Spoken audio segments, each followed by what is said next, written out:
ये जो श्लोक है ना, जो हमने नहीं बात की थी, O son of Kunti, I am the taste of water, the light of sun and moon, the syllable Om in the Vedic mantras, I am sound in ether and ability in man. याद है आपको? ये हमने डिस्कस किया था। एक्चुअली मैं कुछ इसमें ना ऐड ऑन करना चाहती हूँ जो ना ठीक से एक्सप्लेन नहीं हुआ था। ये जब उस दिन मैं जब एडिटिंग कर रही थी, क्योंकि मेरी पुरानी एडिटिंग चल रही है अभी, नवंबर से तो हुई नहीं है ठीक से एडिटिंग, तो उसमें मुझे कमी दिखी थी, तो मैं इसीलिए कह रही हूँ। इसमें भगवान देखो क्या कहते हैं, आपको स्क्रीन दिख रही है ना सबको? जी माता जी। हाँ। तो यहाँ भगवान क्या कह रहे हैं? भगवान श्री कृष्ण, हे कुंती पुत्र, मैं जल का स्वाद हूँ, सूर्य तथा चंद्रमा का प्रकाश हूँ, वैदिक मंत्रों में ओमकार हूँ, आकाश में ध्वनि हूँ तथा मनुष्यों में सामर्थ्य हूँ। ठीक है। जब हमने ये स्टडी किया था ना, परपट जब हम पढ़ रहे थे, यहाँ पर देखो, यहाँ जो पहले पैराग्राफ में ना, देखो, one who knows God knows that the impersonal conception and personal conception are simultaneously present in everything and that there is no contradiction. Therefore, Lord Chaitanya established his sublime doctrine अचिंत्य भेदा भेद तत्व, simultaneous oneness and difference.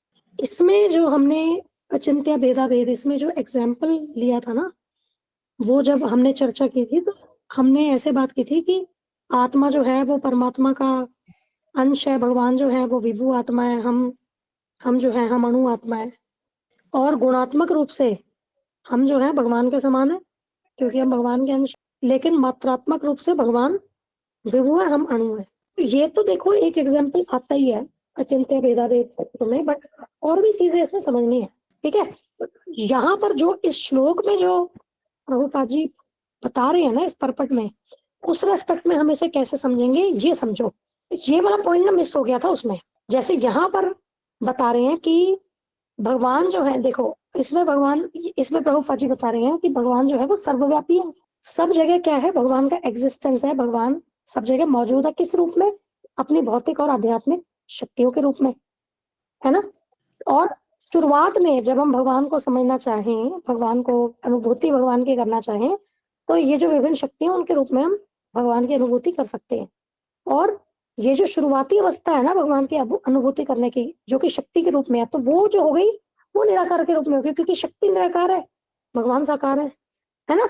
लेकिन वो complete realisation नहीं है, वो हमें पता है। पूर्ण अनुभूति भगवान की कब होगी? पूर्ण पुरुषोत्तम भगवान के रूप में।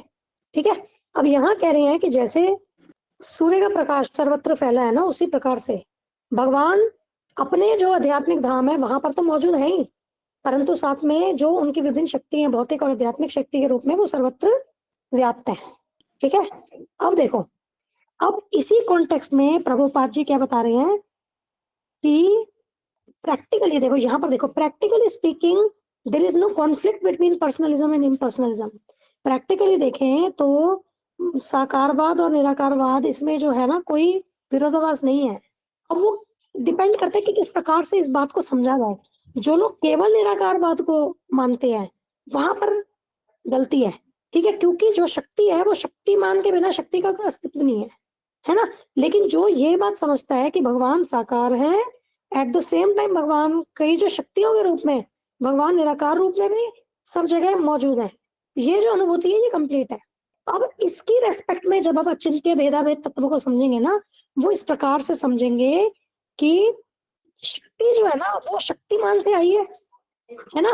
तो जब हम शक्ति की अनुभूति करते हैं, तो ये ऑटोमेटिकली ये अंडरस्टैंडिंग है कि पीछे शक्तिमान, जैसे मान लीजिए सूर्य की रोशनी आई, तो क्या है, हमें पता है कि सूर्य मौजूद है और सूर्य की किरणें आ रही है। तो अगर हम क्वालिटेटिवली हम देखें तो सूर्य की रोशनी और सूर्य में कोई अंतर नहीं है, परंतु वास्तव में अंतर भी है। आप समझ रहे हैं? शक्ति और शक्तिमान में एक तरीके से अगर हम सोचे तो कोई भेद नहीं है, क्योंकि अल्टीमेटली तो शक्ति क्या है, शक्तिमान का ही तो हिस्सा है, तो भेद नहीं है। लेकिन भेद भी है।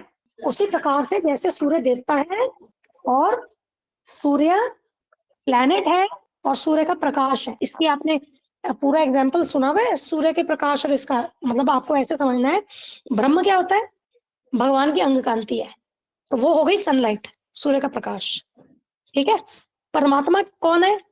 जो भगवान के विस्तार है, जो अलग अलग जीवों के हृदय में और परमाणु में मौजूद है। वो, उनको आप कैसे कंपेयर करोगे? सूर्य प्लैनेट से, सूर्य ग्रह से। ठीक है। वो हर जगह मौजूद है। कैसे? अब आप दिल्ली में आप दोपहर का टाइम है, आप दिल्ली में आकाश में देखेंगे सूर्यदेव दिखेंगे, वही आप अगर बॉम्बे में देखेंगे तब भी दिखेंगे, है ना। यही आप चेन्नई में देखेंगे तब भी दिखेंगे। तो इसको क्या कहते हैं, लोकलाइज्ड एस्पेक्ट। मतलब वो क्या है कि हर एक स्थान से जब हम सूर्य प्लैनेट को देख रहे हैं तो वो हमें दिख रहे हैं। उसी तरीके से हर एक जीव में जो है वो परमात्मा मौजूद है। तो ये परमात्मा रियलाइजेशन, परमात्मा अनुभूति इस तरीके से। और एक क्या है, सूर्य देवता, उनसे कैसे कंपेयर करके बताया, जैसे पूर्ण पुरुषोत्तम भगवान, ठीक है। तो अब ये सूर्य के रेस्पेक्ट में तो सबको क्लियर है ना, ये कैसे बताए गए हैं भगवान की अनुभूति, जो 3 पहलू में अनुभूति है भगवान की, क्लियर है ना ये चीज। एक बार ये बताइए। माता ठीक जी, है। जैसे सूर्य हाँ देवता है वो भगवान श्री कृष्ण है, और जो उनकी किरणें आ रही है, वो जो से प्रकाश निकल रहा है वो ब्रह्म। हाँ। और माता जी, जो सारी किरणें हर जगह फैली हुई है वो परमात्मा रूप में। नहीं नहीं नहीं नहीं, जो सूर्य, जो प्लेनेट है, जो हमें यहाँ से सूर्य दिखते हैं आकाश में, वो परमात्मा से कंपेयर किया है। परमात्मा क्या है, कण कण में मौजूद है, हर आत्मा के साथ है ना। हर आत्मा के साथ परमात्मा है, जहां जहां आत्मा है वहां वहां परमात्मा है, ये समझिए। जहां जहां आत्मा है वहां वहां परमात्मा है। तो आप इस तरीके से देखिए कि हर एक आत्मा, आप ऐसे सोचो, अब जैसे हम एग्जाम्पल देख रहे हैं ना, बॉम्बे से देखें, ऊपर आकाश में दिख रहे हैं सूरज, प्लैनेट जो है वो दिख रहे हैं, दिल्ली से दिख रहे हैं, चेन्नई से दिख रहे हैं, बंगाल से दिख रहे हैं। उसी तरीके से हर आत्मा के साथ भगवान दिख रहे हैं, ऐसे सोचो तो आपको समझ में आएगा। इसको कहते हैं लोकल, इसको हिंदी में नहीं पता, देखना पड़ेगा, लोकलाइज्ड एस्पेक्ट। इसको आई डोंट नो हिंदी में क्या, मैं एक बार हिंदी में भी, तो किसी को पता है तो बताओ, नहीं तो इसको देख लेंगे बुक्स में कैसे दिया है। तो मतलब हर आत्मा के साथ परमात्मा है, उस तरीके से हर जगह से अगर हम देखें, हमें वो परमात्मा, हर एक चीज मतलब उनसे कनेक्टेड है, ऐसे देख सकते हैं। 1 to 1 कनेक्टेड है, पर्सनल लेवल पे 1 to 1 कनेक्टेड है, ऐसे सोचो, ठीक है। अब यहाँ जो समझना है ना हमें, देखो ये वाला जो श्लोक है ना, इसमें साकारवाद और निराकारवाद के रेस्पेक्ट में प्रभुपाद जी बात कर रहे हैं। तो यहाँ पर जो अचिंत्य भेदाभेद तत्व का एग्जाम्पल जो फिट होगा ना इसमें, एक्चुअली मैंने जो जब जब चर्चा की थी ना, तो मैंने जो बात की थी वो मैंने विभु आत्मा अणु आत्मा के रेस्पेक्ट में की थी, वो बिल्कुल ठीक है, वो बिल्कुल ठीक है। लेकिन इस कॉन्टेक्स्ट में हमें कैसे समझना है कि अचिंत्य भेदाभेद कैसे, कि भगवान में और भगवान की शक्तियों में कोई भेद नहीं है, परंतु भेद भी है, ये अचिंत्य है, ये अचिंत्य भेदाभेद तत्व है। मतलब निराकार ब्रह्म जो है भगवान की शक्ति है, या हम भौतिक प्रकृति देखें, आध्यात्मिक प्रकृति देखें, ये सब क्या है, ये भगवान की शक्ति है ना। इनमें और भगवान में कोई भेद नहीं है, क्योंकि ये भगवान का ही हिस्सा है, भगवान से ही निकली है, भगवान की शक्ति है, भगवान से। तो शक्तिमान और शक्ति में उस हिसाब से देखें तो कोई भेद नहीं है, लेकिन भेद भी है, क्योंकि अब कैसे कि ये जो शक्ति है इनका कोई वजूद जो है वो भगवान के अलावा इनका कोई वजूद नहीं है, वहीं से आई है। तो अगर कोई व्यक्ति इनमें इस प्रकार से भेद करके करे कि भाई कि ये शक्ति जो है वो शक्तिमान से बिल्कुल अलग ही हो गई, या सिर्फ उनकी शक्ति को वो स्वीकार करे, जैसे कि जो केवल निराकार भगवान के निराकार जो पहलू है उसको स्वीकार करते हैं, है ना, और जो साकार भगवान है उनको डिनाई करते हैं, तो वो अंडरस्टैंडिंग जो है ना वो गलत है। आप समझे। तो यहाँ अचिंत्य भेदाभेद तत्व को अब आप किस तरीके से समझोगे, एक तो यही, अब हमने अपना जो एग्जाम्पल लिया आत्माओं का, तो हम भी भगवान की शक्ति है ना, हम तटस्था शक्ति है तो भगवान की शक्ति। अब अगर हम क्वालिटेटिवली, अगर हम गुणात्मक रूप से देखें तो हम में भगवान में भेद नहीं है, लेकिन अगर मात्रात्मक रूप में देखें तो भगवान विभु है, हम अणु है। एक तो ये एग्जाम्पल समझो। अब ये तो बात हुई तटस्था शक्ति की। अब यही अगर आप भौतिक शक्ति और आध्यात्मिक शक्ति की वैसे बात करें इन जनरल, भगवान की शक्ति में और भगवान में कोई भेद नहीं है, ठीक है, परंतु भेद भी है, ठीक है। भेद क्यों नहीं है, क्योंकि शक्ति शक्तिमान का हिस्सा है, शक्तिमान से आई है, उस शक्ति के द्वारा शक्तिमान की हम अनुभूति कर सकते हैं, समझ सकते हैं कि हाँ अगर शक्ति मौजूद है तो जरूर पीछे जो है शक्तिमान है जहां से वो शक्ति आई है। तो वहां आप डिफरेंस नहीं है, वो भी क्वालिटेटिवली गुणात्मक तरीके से आप उसको ले सकते हैं, लेकिन भेद भी है, क्योंकि शक्ति का वजूद जो है वो शक्तिमान के बिना नहीं है। तो मुझे बस यही थोड़ा सा शॉर्ट में बताना था, आई थिंक बहुत लॉन्ग हो गया, बट ये कमी रह गई थी इस श्लोक को जब हमने स्टडी किया था। तो अब बताइए कि ये वाला पॉइंट क्लियर है ना, अचिंत्य भेदाभेद तत्व को हमने शक्ति के रेस्पेक्ट में इन टोटलिटी कैसे समझना है ना। सबसे कॉमन एग्जाम्पल यही आता है, हम अपने आत्मा और परमात्मा की बात करते हैं, लेकिन इसके अलावा जो भगवान की भौतिक शक्ति है, आध्यात्मिक शक्ति है, या सब कुछ, ये पूरा जगत अगर हम बात करें, भौतिक जगत बात करें, आध्यात्मिक जगत बात करें, सब भगवान की शक्ति से ही तो बना है ना। अब देखो, एक और तरीके से आप समझ सकते हो, पत्थर है, अगर हम बात करें, पत्थर क्या है? पत्थर भगवान की शक्ति है, पत्थर भगवान की शक्ति है, मानते हो ना ये चीज? पृथ्वी, अग्नि, जलवायु, आकाश भगवान की शक्ति है, लेकिन हर पत्थर में भगवान नहीं है, लेकिन हर पत्थर में भगवान नहीं है। तो वैसे पत्थर में और भगवान में कोई भेद नहीं है, क्योंकि पत्थर भगवान की शक्ति है, लेकिन जब वो अर्चा विग्रह के रूप में जब आह्वान करते हैं भगवान का, जब उनमें भगवान आते हैं, तो वो अचिंत्य हो गया, भेद है, भेद नहीं है। मतलब पत्थर भगवान की एनर्जी है, पत्थर में भगवान में कोई भेद नहीं है, लेकिन हर पत्थर नहीं पूजा जाता है, तो इसका मतलब भेद भी है ना। तो ये अचिंत्य है। आप समझे ये चीज? आई थिंक ये एग्जाम्पल और ज्यादा समझ में आएगा, तो ऐसे समझना है। अभी भगवान क्या कहते हैं, आप देखो, एक श्लोक क्या है जिसमें वो कहते हैं ना कि सब कुछ मुझ में है, मुझ में व्याप्त है, लेकिन मैं सब में नहीं हूँ। ध्यान है ये कौन सा वर्ष है? 9.4 माता जी। मया ततम इदम 9.4 में? सर्वम, मया ततम इदम सर्वम, शायद यही है। हाँ बिल्कुल, exactly. By me in my unmanifested form this entire universe is pervaded, all beings are in me, all beings are in me but I am not in them. तो ये भी थोड़ा, ये भी है ना, आप उससे कनेक्ट कर सकते हैं। ठीक है, इसको भी कभी डिटेल में पढ़ेंगे तो ज्यादा, इस वाले को एक बार परपट आप पढ़ लेना, आप लोग को थोड़ा और कनेक्ट इसमें हो जाएगा। तो बट आई थिंक अब अगर एक सिंपल सा एग्जांपल जो हमने पत्थर वाला लिया ना, तो आई थिंक इससे अब आप शक्ति से आप वो क्लैरिटी देख, और यही अगर आप तटस्था शक्ति पे अप्लाई करो। अब क्या है कि जो आत्माएं हैं वो भगवान का अंश है, तो गुणात्मक रूप से वो भगवान के समान ही है, क्योंकि भगवान की शक्ति है, लेकिन वो भगवान थोड़ी ना है, भगवान से भिन्न हो गई ना। गुणात्मक रूप से भगवान के समान है, लेकिन वो भगवान नहीं है, तो भगवान से भिन्न हो गई। ऐसे ही वो सारी चीजें जो भगवान से ही निकली है, भगवान की शक्ति है, सब भगवान के बराबर है, लेकिन वो भगवान नहीं है। तो ये है अचिंत्य भेदाभेद तत्व शक्ति के रेस्पेक्ट में। ठीक है, अब इसको हम यही क्लोज करते हैं। अब आई होप सबको क्लियर है, कोई क्वेश्चन है तो प्लीज बताइएगा। और मैं माता इसीलिए जी, बार बार रिपीट करती हूँ ताकि मुझे भी एश्योरेंस हो कि मुझे भी क्लियर हो गया है। ठीक है, हाँ जी, स्वर्ण राधा माता जी।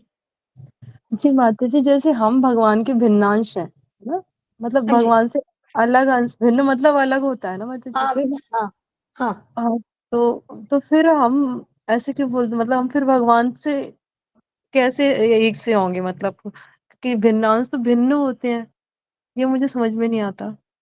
ऐसे माता बोलते हैं ना जी कि गुण, गुणात्मक हाँ रूप से सेम है, जबकि हम तो भगवान से भिन्न, उनके जो निजांश होते हैं, स्वांश होते हैं, वो तो भगवान से ही आ रहे हैं, तो वो तो भगवान ही होते हैं, भगवान जैसे, लेकिन तो हम तो हाँ भिन्न हाँ, हैं उनसे। अभी तो तो कह रहे हैं फिर ना कि हम हम भगवान नहीं गुणात्मक है। रूप से भी कैसे सेम, मतलब गुण भी हमारे तो भगवान जैसे नहीं हो पाएंगे। देखो माता जी, इसका प्रभुपाद जी कैसे उदाहरण देते हैं, अग्नि का उदाहरण आपको पता है, सागर का उदाहरण पता है ना।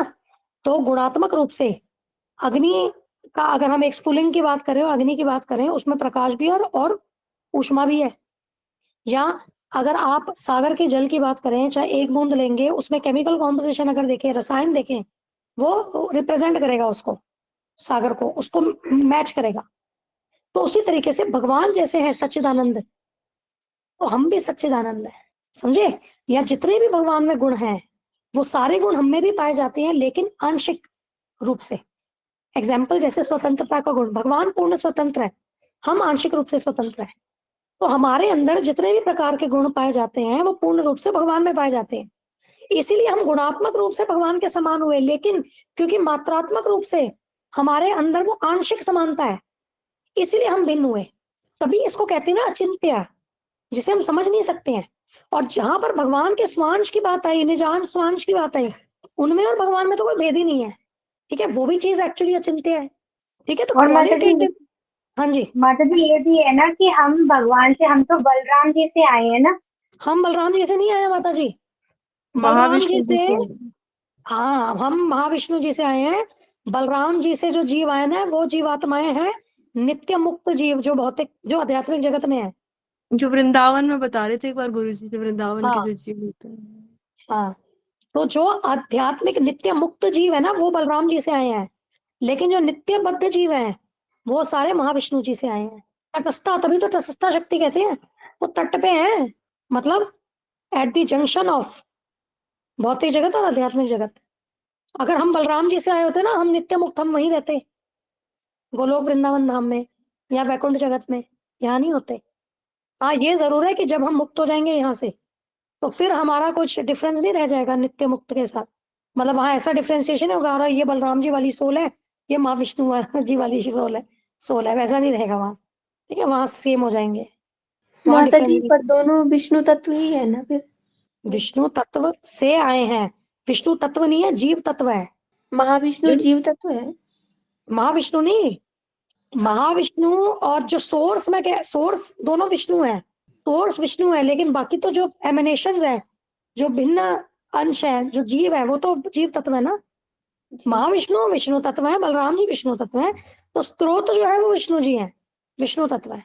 माता जी बहुत मुश्किल होता है क्या कृष्णा के पास जाना वापस? मुझे तो बहुत ज्यादा मुश्किल लगता है। माता जी मुश्किल वही है क्योंकि हम फॉलो नहीं कर पाते हैं ना, हम यहाँ। अब क्या बोले, मुश्किल तो देखो, संकल्प रखें। अब गुरु जी तो कितना अच्छा हम माताओं के लिए कहते हैं कि भाई हम लोग को तो अटैचमेंट का ये कितना अच्छा गुण है, अगर हमने अपनी अटैचमेंट को सही जगह लगा दिया तो पार पड़ ही जाएंगे। पर प्रॉब्लम ये है, हम अटैचमेंट हर जगह लगाते हैं सिवाय भगवान के। और अगर मुश्किल होता तो भगवान ये रास्ता हमें बताते ही क्यों। गुरु जी कहते हैं ना, जैसे भगवत गीता, एप्लीकेशन, अंडरस्टैंडिंग। अगर भगवत गीता या इसको अप्लाई करना, इसको समझना इतना ही कठिन होता, तो भगवान ऐसा ज्ञान हमें देते ही क्यों। तो कठिन अच्छा तो नहीं माता है। जी, ये भी तो बोलते हैं ना कि जो हम इच्छा करते हैं वैसा मिलता है। तो मतलब हाँ हम कर भले ही नहीं पा रहे, पर हमारी इच्छा तो वही है कि हम कृष्णा के पास जाएं। तो हाँ, लेकिन इच्छा करके करना भी तो होता है ना। अब आज बैठे रहे, मेरी इच्छा है मुझे तो गुलाब जामुन खाना है, हाँ बनाया वही, है नहीं, कैसे आएगा गुलाब जामुन। नहीं कोशिश करते हैं पर अच्छा नहीं बन पा रहा। हाँ, तो बस ठीक है, कोशिश ही करनी है। देखो, हमारे एफर्ट सही होने चाहिए। जस्ट इच्छा, देखो हमने क्या बात की थी, याद है? वो मैंने एक एक्सर्प्ट भी पूरा भेजा था, जो ये कार्तिक कथा में से। यहाँ पर जो हम गौड़िया वैष्णव परंपरा है, इसमें हम दोनों चीजों को लेते हैं, भगवान की कृपा और हमारा प्रयास दोनों। ठीक है, तो केवल इच्छा करके हम अगर प्रयास नहीं करें, हमें लगे कि भगवान की कृपा से सब हो जाएगा, हमें प्रयास भी करना है और एफर्ट करते रहेंगे, जरूर आगे बढ़ेंगे। बस ये ध्यान रखना है कि हम अपराध ना करें, अपराध से बचना है। अपराध किया तो गड़बड़ है, गिर जाएंगे। यदि अपराध से बच करके हम अपना एफर्ट करें, चाहे कितना भी कर रहे हैं, 1%, 2%, 0.1%, 10%, जो भी कर रहे हैं, आगे तो बढ़ेंगे ही ना, है ना। माता जी बस अगर कभी, जैसे आगे नहीं बढ़ पा रहे, तो अब पता ही नहीं चल रहा है कि क्या अपराध हो रहे हैं। जैसे वैष्णवों से तो अच्छे से डील कर रहे हैं, पर ये जो अभक्त है, शायद क्या पता उनके प्रति अपराध हो रहे हो, वो भी वैष्णव हो छुपे हुए, तो ऐसा भी कुछ हो सकता है क्या? भाई पहले तो किसी को अभक्त समझना ही नहीं है हमें, हाँ ये भी है। बस यही अपराध हो गया। हम्म। सभी वैष्णव हैं, भूल गए हैं। हाँ ये हो सही, सकता है भक्ति कि विनोद भूल गए हो, ठाकुर जी बोलते हैं। हाँ। सभी वैष्णव हैं, हम्म। है ना। जी माता जी। अब अब वो समझना माता भी जी बहुत बच्चों कठिन के है। प्रति भी अपराध हो जाता है क्या? उनको डांटते हैं ये सब?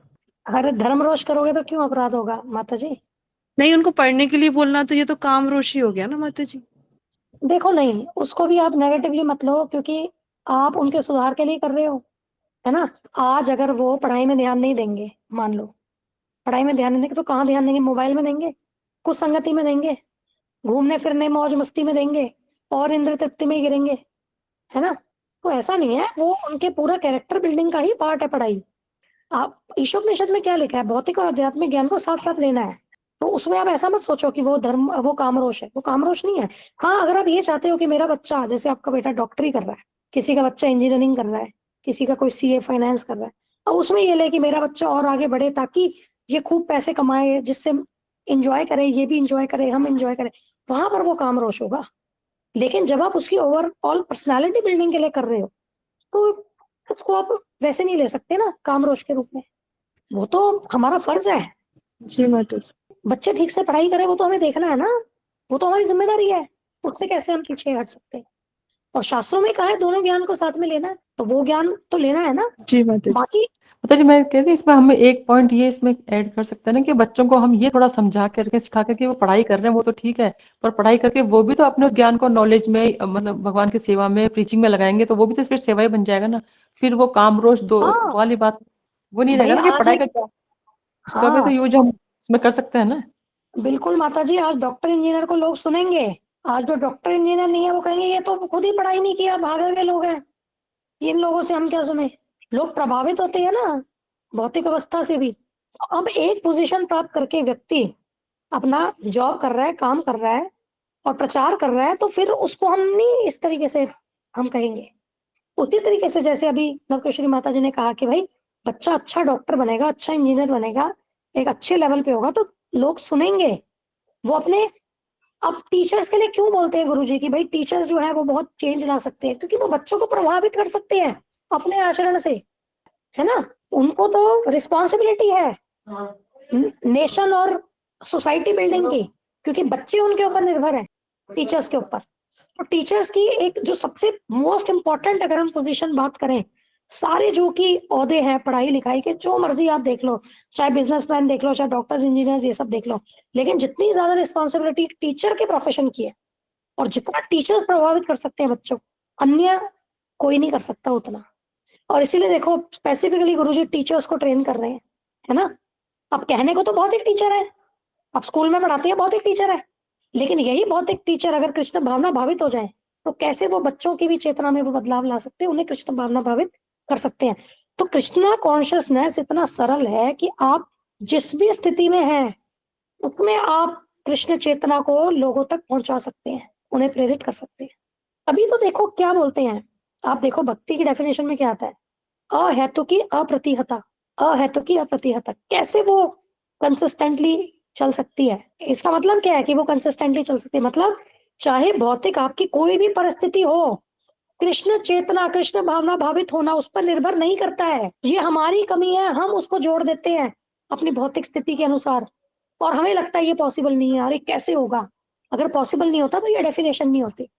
उसी प्रकार से जैसे भक्ति सिद्धांत महाराज ने प्रभुपाद जी से कहा था कि कृष्णा कॉन्शियसनेस वेट नहीं कर सकती कि भारत कब आजाद होगा, ये निर्भर नहीं करती। इसका मतलब क्या है, वेट नहीं कर सकती, हम इंतजार नहीं कर सकते कि जब भारत आजाद होगा तब कृष्ण भावना भावित जो है हम होंगे, तब कृष्ण भावना का प्रचार करेंगे, ऐसा नहीं है। प्रभुपाद जी ने तो करके दिखाया ना, वेस्टर्न वर्ल्ड में तो सब कुछ ही किया था, वहां कर दिया परिवर्तन, पूरा ट्रांसफॉर्मेशन ले आए। तो इसका मतलब क्या है, भौतिक परिस्थिति कैसी भी हो, कितनी भी प्रतिकूल हो, कृष्ण प्रचार जो है ना, कृष्ण भावनामृत का प्रचार जो है, या कृष्ण भावना भावित होना, कृष्ण भावनामृत में आगे बढ़ना, वो उस परिस्थिति पे एक्चुअली निर्भर नहीं करता है। उसमें इतनी पोटेंसी है कि जैसी भी परिस्थिति हो, ये कृष्ण भावनामृत जो है ये तो चलता ही रहेगा, चाहे कैसी भी परिस्थिति हो। यस और अभी माता जी, इसका हाँ माता जी बेस्ट उदाहरण है सर हमारे रूप गोस्वामी जी, सनातन गोस्वामी जी। वो तो नवाब के यहाँ पे सर अपनी सेवाएं देते थे, करते थे, फिर भी उन्होंने अपना रास्ता निकाला ना भक्ति करने के लिए।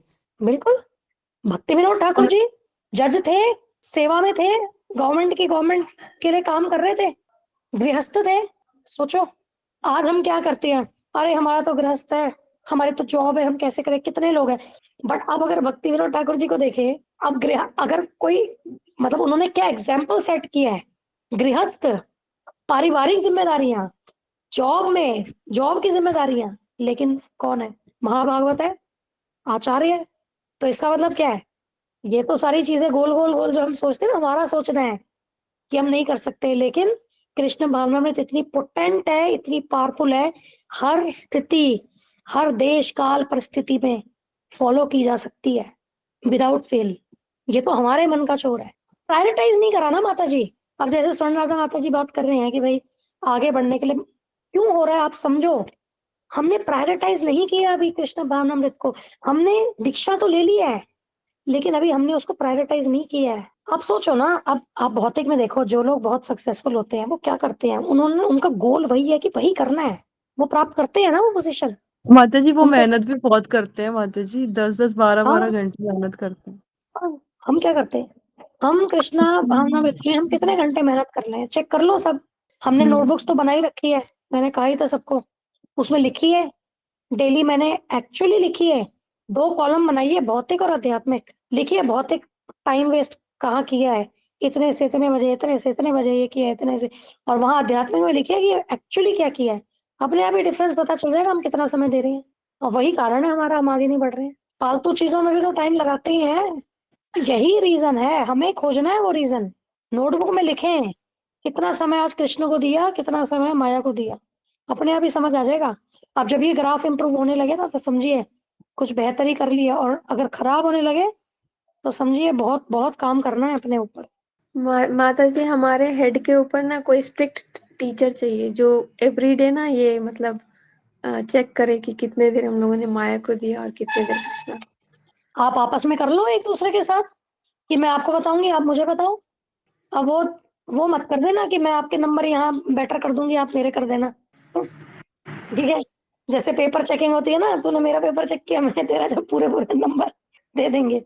आप चाहो तो आप लोग आपस में भी एक दूसरे के साथ आप शेयर कर सकते हो डेली, या जो हमारे वो तो काउंसलर्स तो हैं ही, काउंसलर्स को तो आप भेजते ही हो, और उसके अलावा आप आपस में करो एक दूसरे से, आप सहयोग लेना, आप एक दूसरे से लो, एक दूसरे से शेयर करो। ऑनलाइन लेक्चर सुनते हैं उसका 13% रिजल्ट मिलता है। और जो लोग ऑनलाइन लेक्चर जो हम सुनते हैं ना, उसका इम्पैक्ट होता है, मतलब 13% इम्पैक्ट होता है। तो फिर तो जो हम ऑनलाइन आरती करते हैं माता जी, फिर उसके साथ भी ऐसा ही है क्या?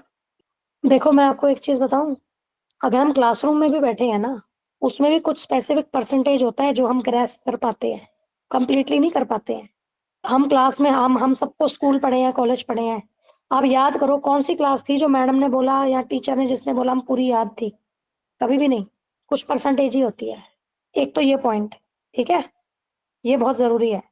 तो हम कंप्लीटली तो भी नहीं होता। हमारी रिटेंशन पावर देखो, हमारी पहले तो अटेंशन कितनी है जब हम सुन रहे हैं, और रिटेंशन हमारा ब्रेन कितना उसको रिटेंशन कितना अपने रिटेन कर रहा है अपने अंदर, उसको ब्रेन अपने अंदर ला रहा है, उस चीज को स्टोर कर रहा है, वो डिपेंड करेगा। एक तो पहले ये।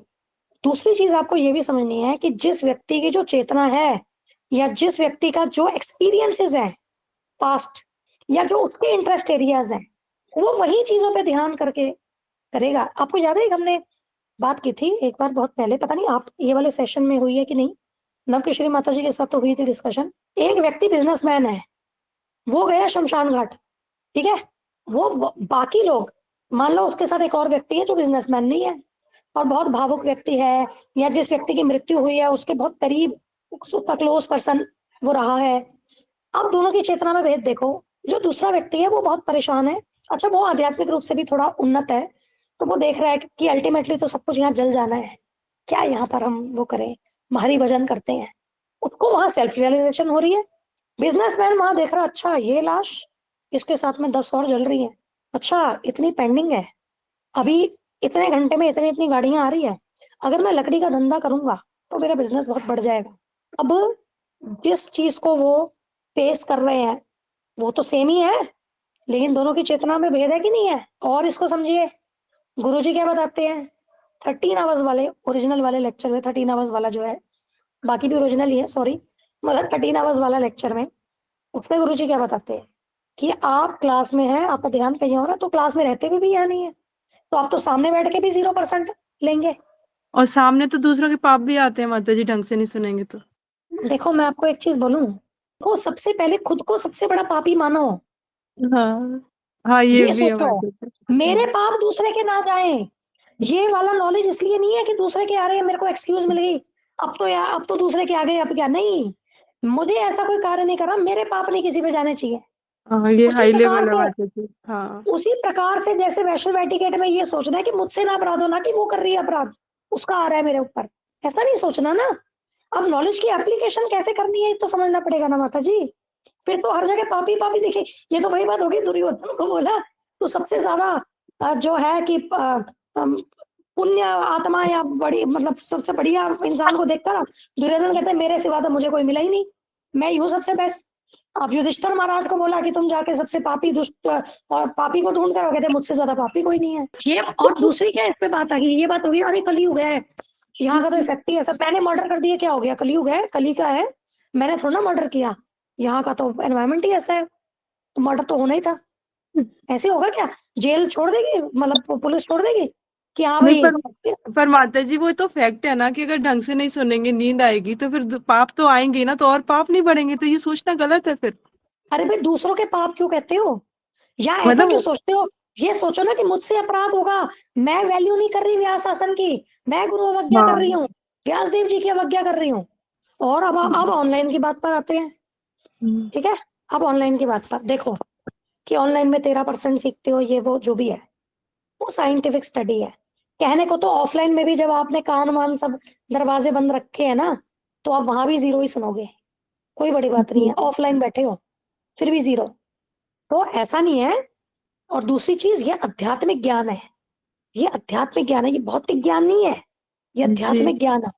प्रभुपाद जी के पास लीलामृत में देखो, प्रभुपाद जी के जो शिष्य थे, जो नशेड़ी थे, वो भी बेहोशी हालत में भी बिठा करके उनको प्रसाद मुंह में डलवा देते थे, प्रभुपाद जी सुनाते थे। आया ना एक इंसिडेंट, याद होगा, अवतारी प्रभु जी ने शेयर किया था। तो इट एक्ट्स आध्यात्मिक जो है, इट एक्ट्स। तो ऐसा कह करके अब कोई 13% सुन करके डिस्करेज ही हो जाए, अरे 13% ही है, क्यों मेहनत करूं। नहीं, मुझे तो ये नहीं, लगता है 1% भी असर होगा तो भी अच्छा है माता जी। एग्जैक्टली अनंत है ना वो, हाँ, अध्यात्म का फल अनंत है। आज 13% में से सुन रहा था माता जी, बिल्कुल सही। आप 1% क्या 0.1% क्या वो है, वो भी अनंत लाभ है। उस लाभ को क्यों गंवाना है हमें। और ऑनलाइन भी सुने तो कॉपी पेन लेकर के सुने, तो वो हाँ, 13% को भी हम 1300% बना सकते हैं, कोई बड़ी बात नहीं है। अच्छा माता जी, वो था कि ऑनलाइन आरती के साथ भी ऐसा ही है क्या? मैं ये पूछ रही थी। कैसे होगा माता जी, कैसे होगा, आप सोचो कैसे होगा। सामने एक और निताई जी है, कैसे होगा बताओ। हाँ, वही, वो तो इसका मतलब फीलिंग्स के ऊपर है ना, मतलब भाव के ऊपर है ना वो तो माता जी, हम कितना उस समय कृष्णा कॉन्शियस है। एग्जैक्टली अगर हमारी चेतना सही है, चाहे वो ऑनलाइन हो, चाहे वो ऑफलाइन हो, चाहे घर में फोटोग्राफ से आप देख रहे हो, जो भी कर रहे हो, चाहे अर्चा वगैरह है, चाहे मानसिक रूप से आप भगवान को मेडिटेशन कर रहे हो, उसमें कोई भेद नहीं है, वो 100% ही है। अब देखो एक और एग्जाम्पल सुनो। श्रवणम कीर्तनम विष्णु स्मरणम पाद सेवनम अर्चनम वंदनम दास्यम सख्यम आत्मनिवेदनम। श्रवणम में क्या भगवान सामने है? मेरी माता जी कहाँ है उनके भगवान? बारे में सुनते हैं। हाँ, तो क्या वो तो ऑनलाइन भी नहीं हुए, हम तो सुन रहे हैं खाली कानों से, तो क्या वो परफेक्ट नहीं है पूरा? जी माता कीर्तनम, जी। और फिर कीर्तनम ये में क्या अपनी कर रहे हैं? क्लासेस भी तो ऑनलाइन ही है माता जी, अगर इस तरह से देखेंगे तो फिर तो है ना। आध्यात्मिक में you cannot apply Bhagavatam. Material principles, this is my जी ओपिनियन। जी माता जी। Only thing that matters is जो आपने अभी बोला, भाव। अगर हमारा भाव और चेतना सही है, वो ऑनलाइन हो ऑफलाइन हो जो मर्जी हो, ठीक है, हरे हम उससे कृष्ण। लाभ चाहें तो ले सकते हाँ, हैं। एक पॉइंट और माता जी, एक हरे लास्ट पॉइंट, इतना हाँ, जरूर है। अब इस 13% का फिगर हो चाहे वो 3% का फिगर हो, हम ऐसे जरूर जोड़ सकते हैं कि हमने ऑनलाइन लिया, हमने उस भाव से अगर नहीं लिया, या हमने चलो भाव से लिया भी, लेकिन कुछ कमी ऐसी रही कि हमें अप्लाई नहीं किया लाइफ में, तो वहां कमी आ गई। क्योंकि जब हम आश्रम में गुरु जी को डायरेक्ट सुनते हैं, तो आप वहां का जो होता है वो अलग ही होता है, पोटेंसी अलग होती है, ठीक है। और वही ऑनलाइन होता है, तो हम लोग क्योंकि यहाँ पर थोड़ा एनवायरमेंट ऐसा है, तो इस वजह से क्या हम उसको पूर्ण रूप से वैसा एप्लीकेशन में वो आ जाती है। उस रेस्पेक्ट में हम समझ सकते हैं कि जो कह रहे हैं कि उसमें लाभ जो है, हम कह सकते हैं कि कम हो सकता है, क्योंकि यहाँ अप्लाई नहीं उतना, हम उतना सीरियसली अप्लाई नहीं कर पा रहे, क्योंकि एनवायरमेंट ही नहीं हो रहा, और हमने उसको उस तरीके से भाव से लिया, लेकिन कहने के एप्लीकेशन लैक कर गई, वहां कमी आ गई। लेकिन अगर हमारा भाव सही है, अब प्रभुपाद जी कितनी बार मिले थे अपने गुरु महाराज से? कितनी बार मिले थे? माता जी और 10 संडे तो टाइम, नहीं जाकर के वहां रहते थे? हाँ 10 टाइम से ज्यादा नहीं मिले, अंडर 10 टाइम्स था। हाँ। और सबसे बेस्ट उनके स्टूडेंट कौन रहे? भक्ति सिद्धांत महाराज के प्रभुपाद जी रहे। तो इट मैटर्स ऑन दी भाव। डे 1 पे जो उनकी मीटिंग हुई प्रभुपाद भक्ति सिद्धांत महाराज के, श्री भक्ति सिद्धांत महाराज के साथ, उसी में ही उनको जो उनको आदेश मिला, उसको उन्होंने जीवन भर पालन किया, बस कंप्लीट। ऐसा नहीं है, ये हमारा मन का जहाँ चोर आता है ना, जहाँ हम कमी कर जाते हैं, वो एट्रीब्यूशन जो है ना, कि इसमें लाभ हमें कम मिल रहा है, उसमें एट्रीब्यूशन क्या है? जो वहां से रिले हो रही है ना इन्फॉर्मेशन, ब्रॉडकास्ट जो हो रही है, वहां की कमी नहीं है। आज आप आरती देख रहे हो, ऑनलाइन लेक्चर देख रहे हो, तो अवतारी प्रभु जी के वहां से, लेक्चर के वहां से, आश्रम के वहां से कोई कमी नहीं है, वो हमारी चेतना की कमी है। तो अगर 13% का फिगर हम चलो हम मान भी लें, उसमें से जो 87% लॉस है ना, वो हमारी वजह से है। क्योंकि भगवान की चर्चा में, भगवान में कोई भेद नहीं है।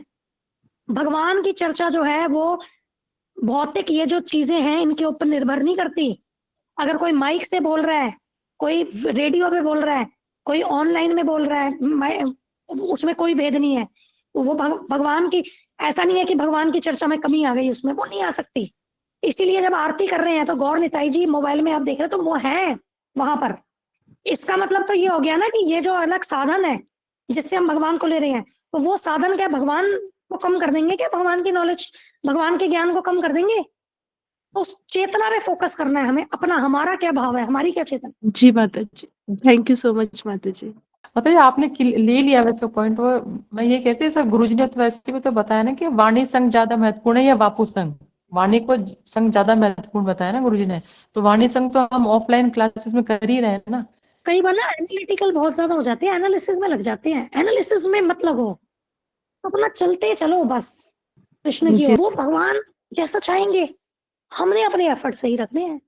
अब एफर्ट हमारे सही हैं और फिर भी मान लो हमसे कोई कमी रह जाती, भगवान समझते हैं। और आप ये भी देखो माता जी, गुरुजी का जो लेक्चर है, कोर्स है 13 आवर्स का, 18 आवर्स का, इसको सुनकर ही तो हम लोगों में चेंजमेंट आया है, बिल्कुल सारा जो भी आया है वो और भी तो मोबाइल से ऑनलाइन ही ही सुना सुना था होंगे। माता जी हमने। जी माता जी। आप युक्त वैराग्य अप्लाई करिए यहाँ, युक्त वैराग्य, accept all that is favourable to bhakti. अगर मोबाइल फोन के थ्रू भी हमें संग मिल रहा है, हम कर रहे हैं, वो हमारे भक्ति में सहायक है, तो हम उसको एक्सेप्ट करेंगे, उसको यूज करेंगे, आगे बढ़ेंगे। फिर उसमें ये फिगर, ये सब सारा नहीं सोचिए। ये सारी जो है ना, ये सारी जो स्टडीज है ना, ये भौतिक पे आप ज्यादा अप्लाई कर सकते हो, अध्यात्म में आप अप्लाई नहीं कर सकते। मतलब ये मेरी अंडरस्टैंडिंग है, जितना मैं समझी हूँ अध्यात्म को। क्योंकि अध्यात्म भौतिकता के वश में नहीं है। अध्यात्म अध्यात्म है, तभी वो सुपीरियर एनर्जी है, इंफीरियर एनर्जी नहीं है, सुपीरियर एनर्जी है। अब किसी का कुछ क्वेश्चन है? हरे कृष्णा माता जी।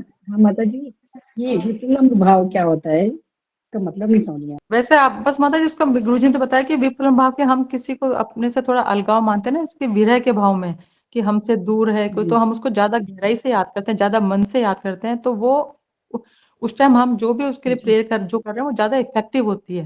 तो जैसे अभी गुरुजी बताते हैं उदाहरण, एक छोटा सा लाइन कह के अपन, क्योंकि अब क्वेश्चन हुआ तो हम उसको पूरा कर ही लेते हैं। तो गुरुजी ने ये बताया जैसे कि अगर एक माता होती है, माता के दो पुत्र हैं, एक पुत्र उनके उनके पास रह रहा है और दूसरा पुत्र मान लीजिए पढ़ाई के लिए बाहर गया हुआ है। तो माता के मन में ऐसा नहीं कि दोनों पुत्रों में कोई भेदभाव है, माता के लिए दोनों पुत्र ही बराबर है। लेकिन माता का फिर भी ज्यादा ध्यान किस पुत्र पे ज्यादा रहेगा, किसको वो ज्यादा याद करेंगी?